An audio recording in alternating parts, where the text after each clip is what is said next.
What I learned in the science, physics, sport project of basketball. First, I'm a fan of basketball, so I already knew the history and the good players, but I didn't know what made them so great. First, I researched for physics involved in the basics of basketball. First, I learned that for layups, you need to throw the ball up instead of towards the rim, because your movement is what will make the ball go forward.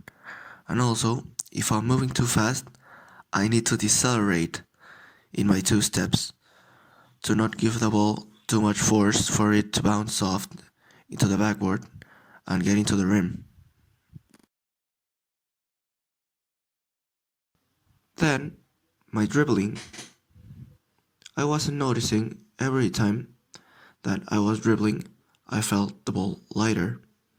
The more space there is between the ball and the floor, the lighter it will be, because the buoyant force multiplies itself by the gravity, which is 9.8 meters per second squared. And when the ball hits the floor, kinetic energy will absorb the impact and make it get to your hand softer and lighter.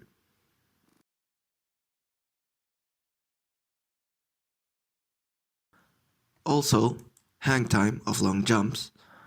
After a real long calculation, I learned that basketball players spend a fourth of their jump in the highest point, so that's why they appear to fly. I learned characteristics of pro basketball players, like the diet, which is 60% carbohydrates and 20-20 protein and fat. Also, the biotype, because players require to be tall, with a long wingspan and low weight. So when comparing me to them, I could reach maybe the diet, but the height and the wingspan standards are not for me.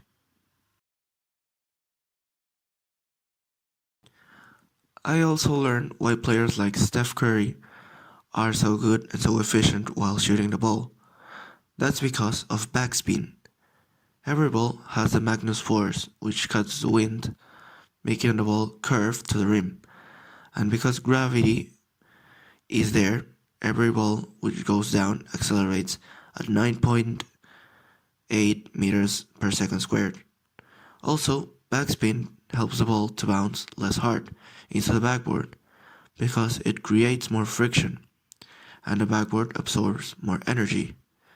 So the ball bounces softer and with a downward trajectory to fall into the rim and not bounce out of it.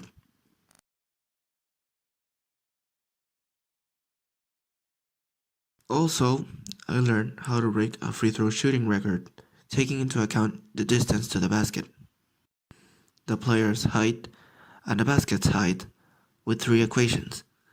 These are velocity final squared, which is 0 because the ball stops, equals velocity initial squared, plus 2 times the acceleration of gravity, which is 9.8 meters per second squared, multiplied by the distance. With this, you can find the vertical velocity initial. Then, you can find the time with velocity final squared, so 0 equals the velocity initial you found plus acceleration multiplied by time. Third, you need to use distance equals velocity initial by time plus half of acceleration by time squared. With this, you get two 90-degree lines. To use the Pythagorean theorem to measure the diagonal velocity of the ball. Then, you multiply this by the cosine of the angle theta. Finally, you get the angle where you have to shoot to get 100% of your free throws. Here's the whole calculation. Also, you could calculate the max point of the ball.